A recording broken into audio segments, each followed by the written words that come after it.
Marco Cossi, Samuele Donadello, portato in carcere questa mattina dopo aver confessato il delitto, l'aggressione mortale al culmine di una lite per la gestione del food truck che sarebbe servito come copertura per vendere droga. Sangue e violenza in centro storico a Venezia, la lite tra due giovani tunisini sfocia in una serie di coltellate, entrambi feriti gravi, testimoni sotto shock. Maranza sparano un colpo in aria con una scacciacani tra il panico degli studenti alla fermata dei bus a Porto di Legnago, il video shock e la rabbia del governatore. La polizia penitenziaria sventa un piano di evasione dal carcere di Rovigo di un detenuto in regime speciale. La fuga prevedeva anche l'utilizzo di un elicottero. Ancora una vittima lungo la strada regionale 308 del Santo, è accaduto poco dopo mezzanotte a Cadoneghe. Nello scontro tra un'auto e un camion è morto uno chef cinquantenne residente a Padova. Continua la tensione tra Roma e Venezia per la presenza del padiglione della Russia alla Biennale di Venezia e la frattura tra Giulia e Buttafuoco potrebbe portare ad una decisione clamorosa.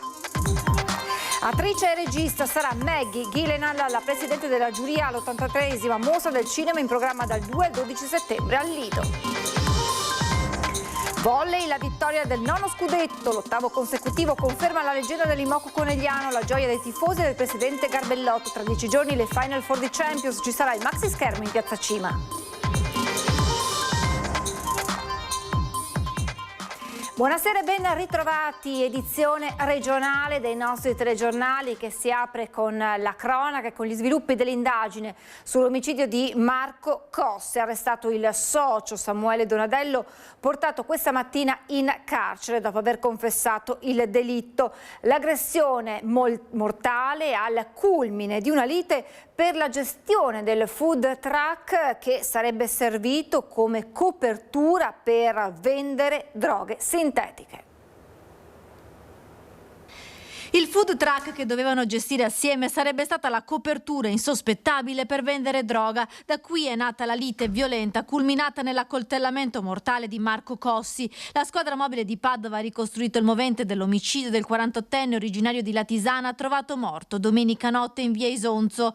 Questa mattina è stato portato in carcere il suo socio Samuele Donadello, 47enne padovano con cui Cossi domenica sera aveva un appuntamento. L'idea di utilizzare il furgoncino per la vendita di panini come punto di smercio di chetamina, anfetamine e sigarette elettroniche con il principio dei cannabinoidi sarebbe stata di Cossi, da qui la lite perché invece Donadello non era d'accordo. Questa è la versione dell'indagato per omicidio volontario fatta ai poliziotti martedì mattina quando si è presentato spontaneamente in questura. Quello che sta emergendo è che poi questa vendita sarebbe dovuta anche servire come copertura per la vendita di sostanze stupefacenti, cannabinoidi o chetamina. Divergenza di vedute, quindi nasce praticamente un corpo a corpo. Un lungo interrogatorio di 10 ore nel quale l'assassino ha detto di essersi difeso utilizzando il coltello che Cossi aveva estratto. L'arma però non è ancora stata trovata. Andremo anche a ricostruire nell'ambito lavorativo tutto ciò che la vittima ha fatto. Stessi accertamenti vengono fatti nei confronti dell'odierno indagato in stato di arresto. Un omicidio efferato, quello che il questore ha definito con il termine tecnico di overkilling, ovvero un eccesso di violenza dell'aggressore nei confronti della vittima. Oltre 15 coltellate al collo, al volto, al torace. La squadra mobile aveva individuato Donadello 15 ore dopo il ritrovamento del corpo di Cossi. Ad incastrarlo i messaggi trovati nel cellulare della vittima, nel quale si davano appuntamento in via Isonzo per fumare. In auto del 47enne i poliziotti lunedì mattina hanno sequestrato un gilet ricoperto di sangue. Anche le telecamere di videosorveglianza lo mostrano mentre rientra a casa dopo il delitto vestendo lo stesso gilet. Il giorno dopo Donadello si è presentato spontaneamente in questura per rendere la sua versione dei fatti, autoaccusandosi del delitto. Un interrogatorio di 10 ore che poi ha portato alla misura cautelare in carcere eseguita nelle scorse ore. Sotto shock gli amici del bar che conoscevano sia Marco che Samuele. Ho sentito sono Samuele, ma io gli ho detto no, ma sono Samuele, ma no, questo non è vero. Domenica sera Cossi, dopo aver cenato con la mamma, era uscito di casa alle 20 dopo aver inviato un messaggio a Donadello che lo ha raggiunto in via Isonzo. La lite, iniziata nella macchina della vittima, trovata con le porte aperte e le chiavi ancora inserite. L'arma del delitto ancora non si trova, potrebbe essere finita in una discarica, ma dal tipo di ferite si tratterebbe di un coltello tipo baionetta. Sul corpo della vittima sono stati disposti anche esami tossicologici per capire se avesse assunto sostanza stupefacente.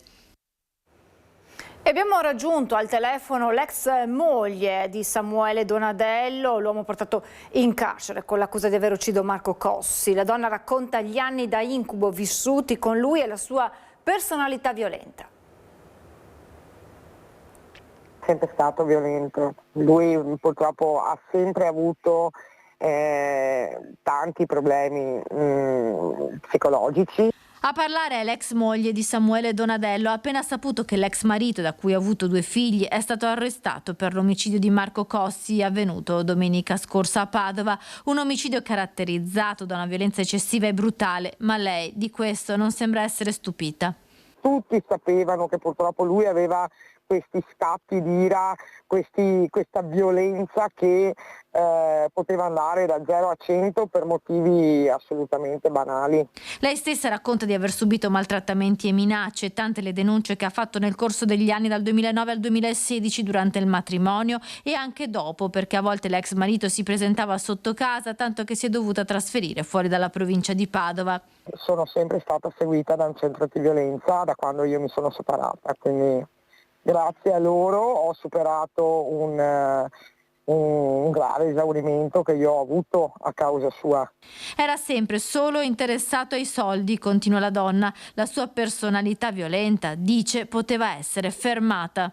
Sicuramente sono certa che se qualcuno veramente faceva qualcosa prima, di sicuro non succedeva tutto questo. Sangue a Venezia tra Campo Santa Margherita e Calle San Barnaba, dove 2 tunisini si sono accoltellati a vicenda dopo una lite scoppiata secondo le prime ricostruzioni per un debito non saldato. Ecco le macchie di sangue, gli ultimi segni residui dell'accoltellamento delle ore scorse. Visto il sangue, sì. Tanto sangue. Sì. Allora, cominciato il fondo, sinistra c'è Calle, problema qua, dopo fai qua, caduto di là. Mi ha fatto sangue dappertutto, poi si è spostato un po' più avanti, ha fatto la stessa cosa. La lite tra connazionali di origine tunisina è iniziata dopo le 20 all'ex Giustinian a Venezia. Parrebbe per un debito non pagato, non si esclude, legato allo spaccio di droga. La violenta aggressione è terminata lungo uno dei bar di Calle San Barnaba, a 2 passi dal centralissimo Campo San Barnaba, dietro Campo Santa Margherita. È qui che tra i due sono volate le coltellate per le quali è ancora ricoverato in osservazione a Mestre, ma non in pericolo di vita, il tunisino 32enne accoltellato al petto e alla coscia dal connazionale 37enne che verrà dimesso nelle prossime ore dal civile a Venezia con prognosi di 20 giorni, dopo essere stato a sua volta colpito dal primo con dei colpi di fendente ai glutei. C'era sangue dappertutto, come in una macelleria, racconta uno dei testimoni che si è visto inondare il locale del sangue di uno dei 2 entrato per lavarsi il viso sporco degli schizzi provocati dalle ferite inferte all'altro connazionale. Io ho cercato di chiamare le forze dell'ordine, ero al telefono, quando sono uscito e ho guardato dove era il ragazzo, praticamente ho visto che uno si stava già casciando per terra e quello ferito stava scappando in direzione Santa Marta, gli altri li ho visti andare via. Qui in Calle San Barnaba, zona residenziale della città, non era mai accaduto niente del genere, racconta sempre Raul, che da tempo chiude presto il locale proprio per questioni legate alla sicurezza. Anche perché da me vengono famiglie, gente molto tranquilla, quindi non voglio, anche perché giustamente nella zona abitano persone, quindi non voglio creare disturbo, però giustamente se dopo una certa ora è la terra di nessuno, perché in Calle non c'è più nessuno. Ha paura adesso? Beh, un po' sì, soprattutto anche per i clienti, perché giustamente non si sa mai chi può entrare, perché loro non hanno nessun problema, non hanno paura loro, abbiamo paura noi perché non siamo tutelati. Maranza sparano un colpo di pistola in aria con una scacciacani tra il panico degli studenti alla fermata dei bus. Succede a Porto di Legnago, in provincia di Verona. Dammi la pistola, dammi la pistola!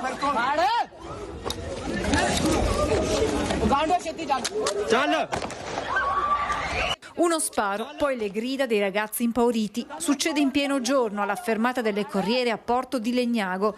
In primo piano un gruppetto di ragazzi. Uno corre verso un amico, urla di dargli la pistola. Probabilmente si tratta di una scacciacani, la impugna e spara un colpo in aria tra il panico degli altri studenti in attesa di prendere il bus. Tutto immortalato in un video diventato in pochi minuti virale sui social. Dammi la pistola, dammi la pistola!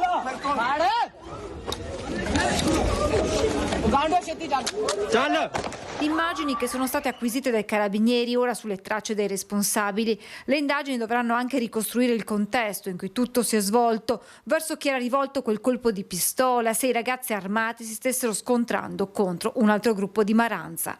Da chiarire anche se si possa trattare della stessa baby gang che da tempo sta terrorizzando il quartiere di Porto, responsabile dell'aggressione ad un giovane colpito da un sasso e di una maxi rissa la scorsa settimana. Un episodio che ha suscitato nella frazione paura e indignazione, accendendo il dibattito politico. Basta con questo scempio, non possiamo accettare che i luoghi frequentati ogni giorno da studenti diventino teatro di episodi di questo tipo. È un segnale gravissimo di degrado educativo e sociale che va affrontato senza esitazioni, il commento del Presidente della Regione Alberto Stefani. Chi compie azioni di questo genere deve essere obbligato a restituire qualcosa alla comunità. Questi ragazzi devono andare a lavorare per il loro paese, a pulire scuole, strade, cimiteri e parchi, continua il governatore, che ricorda il percorso avviato dalla Regione con la proposta ad ANCI e all'Ufficio Scolastico Veneto di istituire lavori di pubblica utilità obbligatori per chi commette certe azioni. Non possiamo tollerare, conclude Stefani, che certi comportamenti diventino quasi un modello amplificato e virale sui social. Serve un cambio di paradigma, più responsabilità, più presenza delle istituzioni e un messaggio chiaro: chi sbaglia paga e paga lavorando. La polizia penitenziaria sventa un piano di evasione dal carcere di Rovigo di un detenuto in regime speciale. La fuga prevedeva anche l'utilizzo di un elicottero. Un piano di evasione dal carcere architettato nei minimi dettagli, degno di un film d'azione. Succede nella casa circondariale di Rovigo. È qui che un detenuto ristretto al regime speciale stava pianificando la sua spettacolare fuga. Con l'aiuto di alcuni complici all'esterno dell'istituto di pena, l'uomo avrebbe dovuto scappare a bordo di un elicottero per una successiva fuga all'estero. Tutto questo anche con possibili azioni particolarmente violente. Un piano però scoperto dalla polizia penitenziaria prima che potesse realizzarsi. Tutto inizia quando durante alcuni controlli e perquisizioni all'interno delle celle vengono scoperti dei cellulari illegalmente introdotti nella sezione di alta sicurezza e nascosti nelle aree comuni. Dopo il rinvenimento per alcuni detenuti scatta un procedimento penale per accesso indebito di dispositivi idonei alla comunicazione. A quel punto la procura dispone ulteriori approfondimenti investigativi, disponendo accertamenti tecnici sui telefonini sequestrati. I riscontri permettono di portare alla luce il piano di fuga. Il vertice dell'istituto penitenziario predispone quindi un'azione preventiva, bloccando l'evasione. Dell'episodio sono stati informati il Dipartimento dell'Amministrazione Penitenziaria di Roma, il Provveditorato regionale dell'Amministrazione Penitenziaria di Padova e il prefetto di Rovigo, con una intensificazione della vigilanza esterna al carcere e un rafforzamento dei livelli di sicurezza perimetrale, ma anche di alcuni luoghi sensibili della città. Ancora una vittima lungo la strada regionale 308 del Santo. È accaduto poco dopo la mezzanotte a Cadoneghe. Nello scontro tra un'auto e un camion è morto uno chef cinquantenne residente a Padova.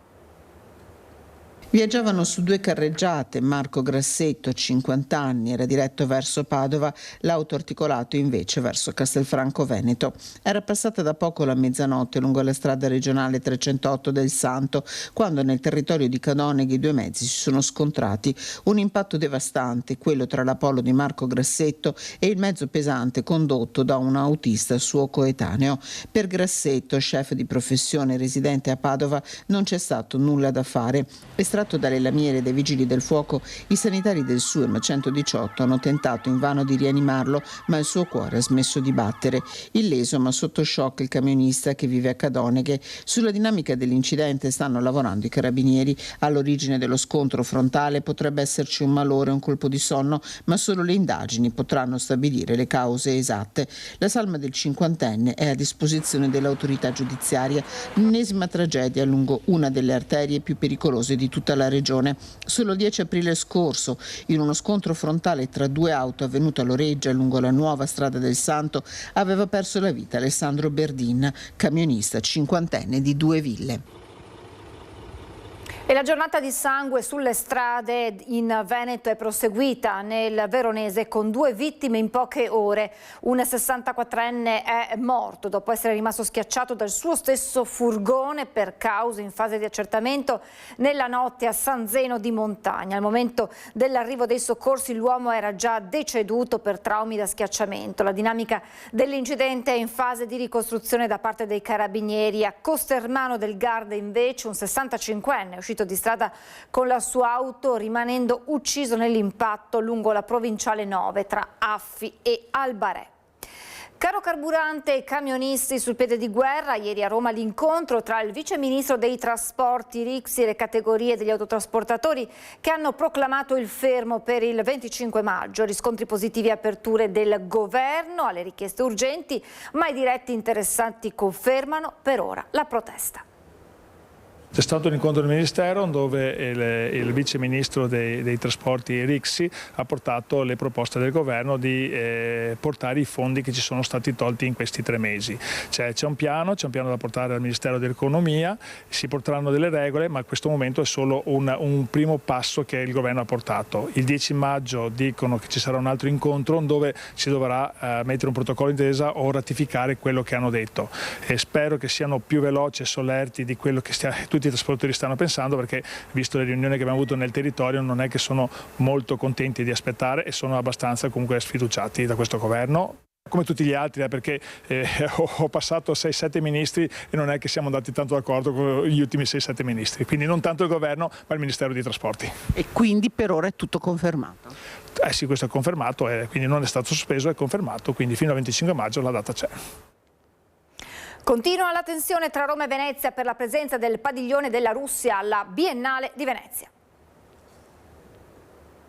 C'è anche la spada di Damocle del rischio di un possibile commissariamento della Fondazione La Biennale di Venezia, che pende sulla testa dell'importante istituzione culturale veneziana, un atto d'imperio che però nessuno vuole fare per non mettere a rischio il proseguo dell'attività di una delle eccellenze culturali più prestigiose e riconosciute del mondo. La partita è ancora in piena evoluzione e ci sono pressioni a livello governativo italiano per convincere la Federazione Russa a un ritiro di propria iniziativa dalla laguna, non essendoci le condizioni, ma questo fino ad ora non è avvenuto e i curatori del padiglione hanno anzi confermato l'apertura ai giardini in modo regolare.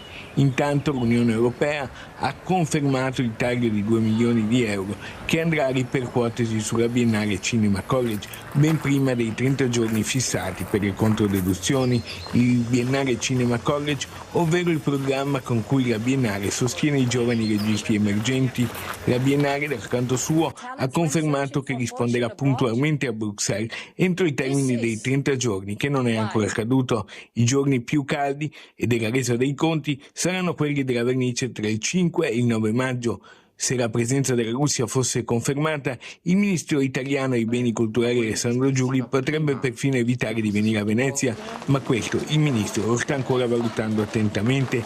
Si risolverà la frattura con il presidente della Biennale Pietrangelo Buttafuoco. I due, fino a qualche settimana fa, erano grandi amici. Intanto la portavoce del ministro degli esteri russo, Maria Zakharova, ha definito la decisione della Commissione europea di un taglio di 2 milioni di euro alla Biennale, in conseguenza dell'invito alla Russia, una ricaduta nell'anticultura. Insomma, in laguna siamo ancora nel pieno della burrasca.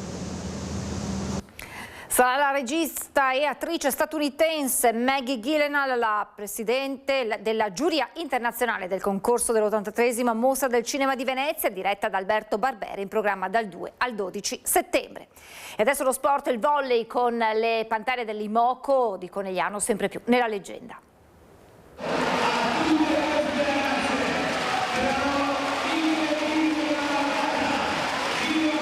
La Prosecco Doc Imoco Volley macina record su record. Quello vinto a Milano è il 9° scudetto, l'8° consecutivo, oltre a tutti i trofei internazionali, e Conegliano si consolida così la capitale della pallavolo femminile con il netto successo in gara 4, un 3-0 ottenuto in trasferta che la dice lunga sulla solidità mentale delle ragazze, anzi delle campionesse, e del legame stretto con Conegliano e con la marca trevigiana. Noi siamo l'espressione di tutta una provincia, forse anche qualcosa di più. Abbiamo sponsor che arrivano da Trieste, da Milano, da Svizzera, sponsor internazionali importanti. Certo, siamo la Prosecco Doc, Antonio Carraro Imoco Volley, abbiamo oltre 330 sostenitori, 3.000 abbonati. Quest'anno abbiamo stabilito il record europeo di pubblico nella pallavolo femminile con 114.000 presenze al Palaverde di Treviso. Io vado spesso anche a vedere le partite e devo dire che le ragazze sono formidabili.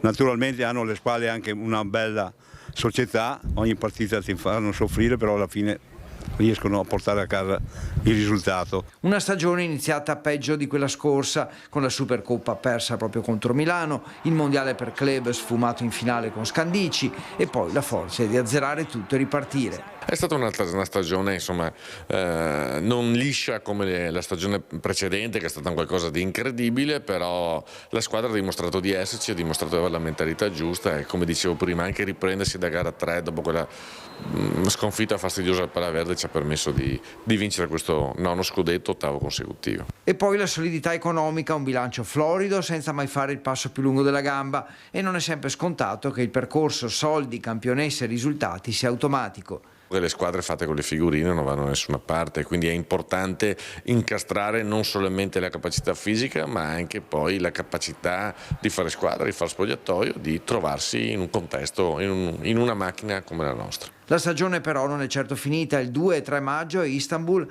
la Final Four di Champions, i migliori club d'Europa per un trofeo vinto 3 volte dalle Pantere, comprese le ultime 2 edizioni. Domani iniziamo a preparare la Final Four di Champions, che sarà giocata a Istanbul il 2 e il 3 di maggio.